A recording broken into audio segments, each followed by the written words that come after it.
बिस्मिल्लाहिर्रहमानिर्रहीम। अस्सलाम वालेकुम स्टूडेंट्स। फर्स्ट ईयर आपके बायोलॉजी के चैप्टर नंबर 13 का बच्चों लेक्चर नंबर 2 है और टॉपिक है आपका गैसियस एक्सचेंज इन प्लांट्स। पौधों के अंदर गैसों का तबादला। Plant like animal also get their energy from respiration. जिस तरह एनिमल्स रेस्पिरेशन से एनर्जी हासिल करते हैं, पौधे भी रेस्पिरेशन से क्या हासिल करते हैं बच्चों? एनर्जी हासिल करते हैं। रेस्पिरेशन का हमारे ये देख लें, कार्बन डाइऑक्साइड सबसे पहले बच्चों ग्लूकोज होता है। क्या होता है? Glucose. C6H12O6 plus O2 will give us CO2H2O plus energy in the form of ATP। ठीक हो गया बच्चों? Glucose, oxygen, carbon dioxide, water, energy in the form of ATP। सो दुनिया में जितने भी जानदार हैं बच्चों, वो रेस्पिरेशन के अमल के जरिए एनर्जी लेते हैं। ठीक हो गया? तो लिहाजा पौधे भी एनिमल्स की तरह रेस्पिरेशन से एनर्जी हासिल करते हैं। In plant in contrast to animal no special organ or system is present for gaseous exchange as they exist in higher animal. ये आपने बच्चों 10th में भी बात पढ़ी थी कि पौधों में गैसों के तबादले के लिए कोई खास आर्गन या आर्गन सिस्टम मौजूद नहीं होता। हाँ, वो आर्गन या आर्गन सिस्टम मौजूद होते हैं किसके अंदर? हायर एनिमल्स के अंदर। जो तरक्की याफ्ता एनिमल्स होते हैं, हायर एनिमल्स होते हैं, उनमें गैसों के तबादले के लिए आर्गन भी मौजूद होते हैं, आर्गन सिस्टम भी मौजूद होते हैं। मगर पौधों के अंदर गैसियस एक्सचेंज के लिए कोई आर्गन या आर्गन सिस्टम मौजूद नहीं होता। ये भी आपने बात पढ़ी थी कि every cell of the plant carries out exchange of gases according to its need. लिहाजा पौधे का हर सेल गैसों का तबादला माहौल से अपनी जरूरत के मुताबिक खुद करता है। आर्गन नहीं है, सिस्टम नहीं है गैसों के तबादले के लिए, फिर सेल को अपने ऊपर ही इन्हिसार करना पड़ता है। पौधे का हर सेल अपनी जरूरत के मुताबिक गैसों का तबादला माहौल के साथ खुद करता है। आगे चलते हैं। Transport system of the plant which include conducting tissues. पौधों के अंदर भी बच्चों ट्रांसपोर्ट सिस्टम पाया जाता है। पौधों के अंदर भी ट्रांसपोर्ट सिस्टम पाया जाता है जिसको आप कहते हो conducting tissues. Conducting tissues, vascular tissues, जिसमें जाइलम और फ्लोएम आते हैं। ठीक है? सो पौधों का ट्रांसपोर्ट सिस्टम किस पर मुश्तमिल है बच्चों? कंडक्टिंग टिश्यूज पर मुश्तमिल है। और वो जो कंडक्टिंग टिश्यूज हैं वो जाइलम है और क्या है बच्चों? फ्लोएम है। They are not involve in transport of gases in the plant. याद रखिएगा कि जो पौधों का ट्रांसपोर्ट सिस्टम है, जिसको हम कंडक्टिंग टिश्यूज भी बोलते हैं, वो जाइलम पर मुश्तमिल है और फ्लोएम पर मुश्तमिल है। आपको पता है, आपने देखा था, सीखा था कि जाइलम वाटर और मिनरल की ट्रांसपोर्ट करती है, जबकि फ्लोएम कंडक्टिंग टिश्यू जो फूड की ट्रांसपोर्ट करता है। लेकिन आपने कहीं पे नहीं देखा ये गैसों की ट्रांसपोर्ट करते हैं। लिहाजा पौधों का ट्रांसपोर्ट सिस्टम जो कंडक्टिंग टिश्यू कहलाता है, जाइलम और फ्लोएम पर मुश्तमिल होता है, that is not involve in transport of gases in the plant. ये ट्रांसपोर्ट सिस्टम पौधों में गैसों की ट्रांसपोर्ट नहीं करता। लेकिन जो इंसानों का या जानवरों का जो ट्रांसपोर्ट सिस्टम होता है वो गैसों की ट्रांसपोर्ट भी करता है। लेकिन पौधों का transport system conducting tissue, xylem, phloem गैसों की ट्रांसपोर्ट नहीं करते। In most cell of the mesophyll which are specialised for photosynthesis. लिहाजा in most cell of the mesophyll, कि मेसोफिल के जो ज्यादातर सेल्स होते हैं, और मेसोफिल सेल्स कौन है, क्या है? Which are specialised for photosynthesis. याद रखिएगा बच्चों, पौधों के पत्तों के अंदर मेसोफिल सेल पाए जाते हैं जिनका काम होता है, जो स्पेशलाइज्ड होते हैं एक काम के लिए, उस काम का नाम है फोटोसिंथेसिस, जो रेस्पिरेशन का अपोजिट है, जिसमें खुराक को बनाया जाता है। रेस्पिरेशन में खुराक को तोड़ा जाता है, लेकिन फोटोसिंथेसिस में खुराक को बनाया जाता है। कार्बन डाइऑक्साइड मिलती है बच्चों, वाटर मिलता है, उसके बाद सूरज की रोशनी मिलती है।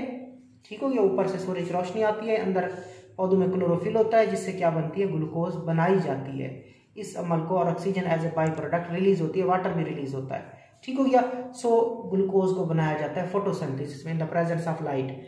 याद रखिएगा, पौधों के भी जो मेसोफिल सेल्स होते हैं जो कि फोटोसिंथेसिस करते हैं, there are present large air spaces. तो इन मेसोफिल सेल्स में क्या मौजूद होती हैं बच्चों? एयर स्पेसेस मौजूद होती हैं। क्या मौजूद होती हैं? Air spaces. ये एयर स्पेसेस क्या करती हैं? These air spaces are directly involve in gaseous exchange. ये एयर स्पेसेस जो होती हैं गैसों के तबादले में हेल्प करती हैं और डायरेक्टली इन्वॉल्व होती हैं किसमें? गैसियस एक्सचेंज के लिए। ठीक है? देखिए इधर डायग्राम में बच्चों, तो ये एक लीफ है, उस लीफ का हमने टुकड़ा लिया बच्चों, उसकी माइक्रोस्कोपिक स्ट्रक्चर देखी, तो ऊपर किसकी तय होती है, क्यूटिकल की तय होती है। उसके ऊपर क्या होती है, क्यूटिकल के नीचे क्या होती है बच्चों, अपर एपिडर्मिस होती है। फिर उसके बाद ये फोटोसिंथेसिस करने वाले सेल्स हैं जिनको आपने क्या कहा हुआ है, मेसोफिल सेल्स। मेसोफिल सेल के दरमियान में एयर स्पेसेस मौजूद होती हैं जो कि डायरेक्टली इन्वॉल्व हैं गैसियस एक्सचेंज में। और उसके बाद ये बच्चे लोअर एपिडर्मिस है, और लोअर एपिडर्मिस में गार्ड सेल्स होते हैं। लोअर एपिडर्मिस में गार्ड सेल्स होते हैं, गार्ड सेल के दरमियान में पोर होता है, सुराख होता है, उस सुराख का नाम स्टोमा या जमा स्टोमेटा। ठीक हो गया बच्चों। तो होता क्या है कि गैसें पत्ते से निकलती हैं, मेसोफिल सेल से गैस निकलती है, फिर किधर आ जाती है बच्चों, पहले तो मेसोफिल सेल होता है, उसमें सेल वाल होती है। ठीक है बच्चों, पौधे का सेल है तो उसमें सेल वाल भी बनानी पड़ेगी, तो ये सेल वाल है। उसके बाद ये क्या है बच्चों, सेल मेम्ब्रेन है, और ये वाली जगह साइटोप्लाज्म है, ये वाला वैक्यूल है। तो क्या होता है, सबसे पहले जो गैस होती है वो कहाँ से निकलती है, वो निकलती है बच्चों पत्ते के अंदर से निकलती है। और यहाँ पे जो पत्ते की जो सरफेस होती है, सेल वाल होती है, यहाँ पे पानी होता है। ठीक है, वो सरफेस वेट होती है, वो गैस यहाँ पे हल हो जाती है और फिर कहाँ आ जाती है, एयर स्पेस में। और एयर स्पेस से वो कहाँ चली जाती है, बाहर चली जाती है। और इसी तरह कोई गैस, दूसरी गैस अंदर जा रही है, दूसरी गैस अंदर जा रही है, पहले कहाँ पहुंची, वो एयर स्पेस में पहुंची, पहले कहाँ पहुंची, एयर स्पेस में। फिर यहाँ पे जो वेट सरफेस है मेसोफिल सेल की, सेल वाल के ऊपर, वहां पे डिजॉल्व हो जाती है, हल हो जाती है, और फिर कहाँ चली जाती है, अंदर चली जाती है। सो आपने देखा कि जो एयर स्पेसेस हैं बच्चों, जो मेसोफिल सेल के अराउंड होती हैं, मेसोफिल सेल के गिर्द होती हैं, they are directly involve in gaseous exchange. आगे एमसीक्यूज है, मेन एमसीक्यूज आपका कि stomata are main site of exchange of gases in plants, के पौधों में गैसों के तबादले के लिए जो मेन जगह होती है वो स्टोमेटा होते हैं। याद रखिएगा, stomata are the main site of exchange of gases in plant. अब स्टोमेटा होते किधर हैं, stomata are largely present in the leaves and in young stem. जो यंग स्टेम्स होते हैं और जो लीव्स होते हैं, उनकी एपिडर्मस के अंदर स्टोमेटा पाए जाते हैं, उनकी एपिडर्मस के अंदर क्या पाए जाते हैं, stomata. So stomata are present in the epidermis of the young stem and of the leaves. ये भी आपने देख लिया, ये मैंने आपको लीफ दिखाया सारा, और आप देख सकते हैं कि लीफ के अंदर स्टोमा या स्टोमेटा पाए जाते हैं। और उसकी किस चीज में पाए जाते हैं, एपिडर्मस में। ये एपिडर्मस है, और उसी एपिडर्मस में क्या पाए जाते हैं, स्टोमेटा पाए जाते हैं। और पौधों में मेन जो गैसों का तबादला होता है वो स्टोमेटा के जरिए ही होता है। आगे एक और चीज बड़ी इंपॉर्टेंट है, वो सीखते हैं कि इन ओल्डर स्टेम्स, जिन दरख्तों के, जिन पौधों के तने पुराने हो जाते हैं बच्चों, वहां पे cork tissue is present which is form of dead cells. Older stems में, पुराने तनों में कार्क टिश्यू पाया जाता है, और कार्क टिश्यू किस पर मुश्तमिल होता है, डेड सेल्स पर मुश्तमिल होता है। पहली बात आपने क्या सीखी कि ओल्डर स्टेम में कार्क टिश्यू होता है जो डेड सेल्स पर मुश्तमिल होता है। फिर द कार्क टिश्यू है स्पेशलाइज्ड पोर, कार्क टिश्यू में खास किस्म के सुराख होते हैं, उन सुराखों को लेंटिसेल्स कहते हैं। Which are also involve in gaseous exchange, वो भी गैसों का तबादला करते हैं। ये लेंटिसेल भी गैसों का तबादला करते हैं। मिसाल के तौर पर बच्चों, ये क्या है, ओल्ड स्टेम है, ये क्या चीज है, ओल्ड स्टेम है। तो उस ओल्ड स्टेम में क्या पाया जाता है, कार्क टिश्यू पाया जाता है। बाहर की तरफ क्या, कौन सा टिश्यू होता है, कार्क टिश्यू होता है। सो ओल्ड स्टेम में कार्क टिश्यू होता है, उसका जो छिलका होता है उसको बार्क भी बोलते हैं। ठीक है बच्चों। सो ओल्ड स्टेम में कार्क टिश्यू पाया जाता है, और वो कार्क टिश्यू डेड सेल्स पर मुश्तमिल होता है। और उस कार्क टिश्यू के अंदर खास किस्म के स्पेशल पोर्स होते हैं, वहां पे क्या पाए जाते हैं, स्पेशल पोर पाए जाते हैं। ये पोर है, ये पोर है, ये पोर है। सो कार्क टिश्यू में स्पेशल पोर्स होते हैं, उन पोर्स को लेंटिसेल्स कहते हैं। उन लेंटिसेल्स से भी गैसों का तबादला होता है। Land plant get their oxygen directly from the air which enter through stomata. Enormous number of stomata are present on the leaves. So land plant जो होते हैं वो बच्चों ऑक्सीजन को हासिल करते हैं directly from air, हवा से। खुशकी के पौधे हवा से डायरेक्ट ऑक्सीजन को हासिल करते हैं, और ऑक्सीजन किसके जरिए एंटर होती है बच्चों, स्टोमेटा के जरिए एंटर होती है। enormous number of stomata are present on the leaves, और बड़ी मिकदार में स्टोमेटा होते हैं लीव्स में। It is estimated that there are 12,000 stomata per square centimeter of the leaf surface in tobacco plant. अब ये MCQs है बच्चों। पौधा है टोबैको प्लांट और उसके हम लीफ को देख रहे हैं और लीफ में कितनी जगह को देख रहे हैं, जस्ट 1 स्क्वायर सेंटीमीटर को देख रहे हैं, जस्ट 1 स्क्वायर सेंटीमीटर को देख रहे हैं, 1 स्क्वायर सेंटीमीटर को देखते हैं। तो उस 1 स्क्वायर सेंटीमीटर सरफेस के ऊपर 12,000 स्टोमेटा मौजूद होते हैं। तो हम कह सकते हैं कि बड़ी मिकदार में स्टोमेटा लीफ की एपिडर्मस में मौजूद होते हैं। मिसाल के तौर पर टोबैको प्लांट में उसका जो लीफ होता है वहां जस्ट 1 स्क्वायर सेंटीमीटर में 12,000 स्टोमेटा होते हैं। These stomata lead into intercellular spaces between the cells of the mesophyll tissue।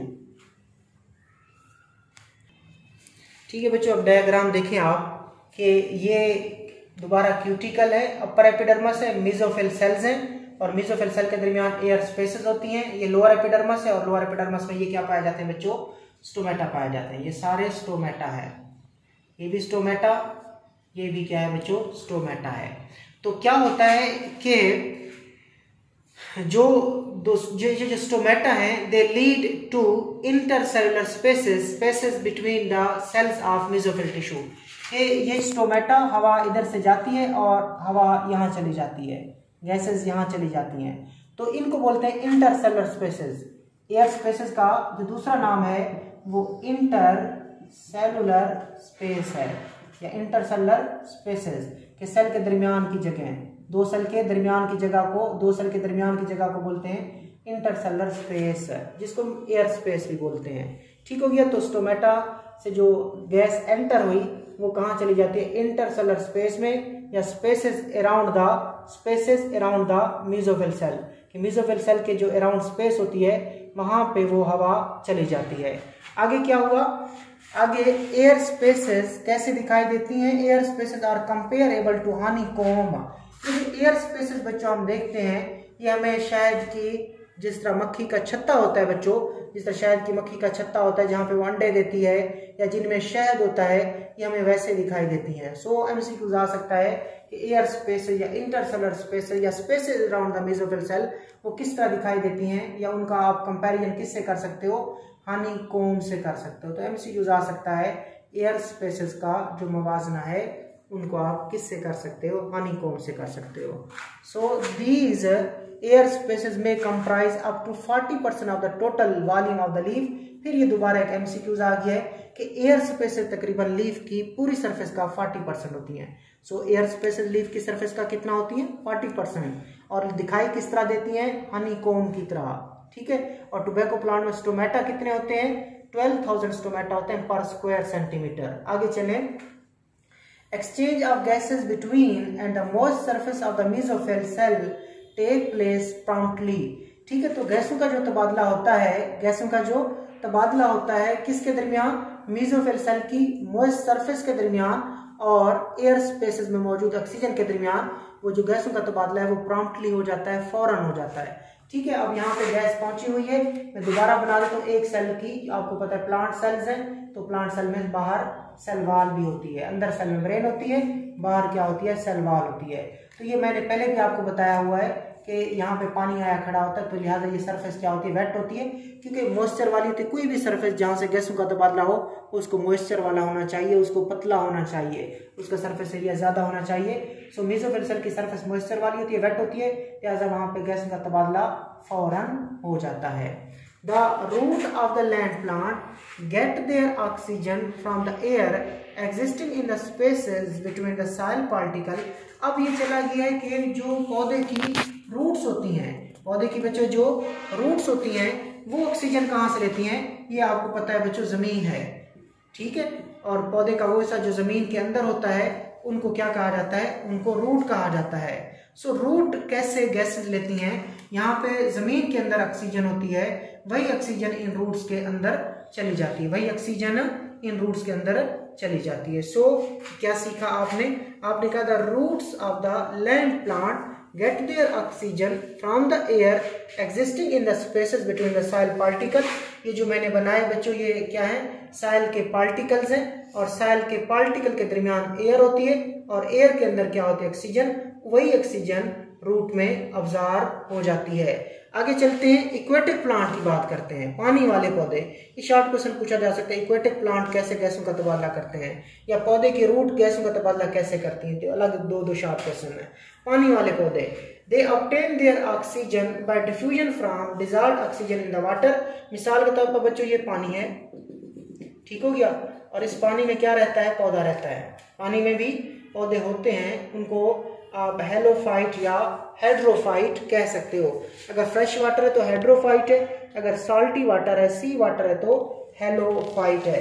तो वो पौधे पानी में हलशुदा ऑक्सीजन को ले जाते हैं, पानी में हलशुदा ऑक्सीजन को अपने अंदर ले जाते हैं और फिर कार्बन डाइऑक्साइड को कहाँ खारिज करते हैं, पानी में खारिज करते हैं। So the aquatic plant obtain their oxygen by diffusion from dissolved oxygen in the water, कि पानी में जो ऑक्सीजन हल होती है उसी ऑक्सीजन को ये पौधे डिफ्यूजन के जरिए हासिल करते हैं और डिफ्यूजन के जरिए अपनी कार्बन डाइऑक्साइड को कहाँ रिलीज करते हैं, पानी में रिलीज करते हैं। सो ये बच्चों आज आपका टॉपिक था गैसियस एक्सचेंज इन प्लांट।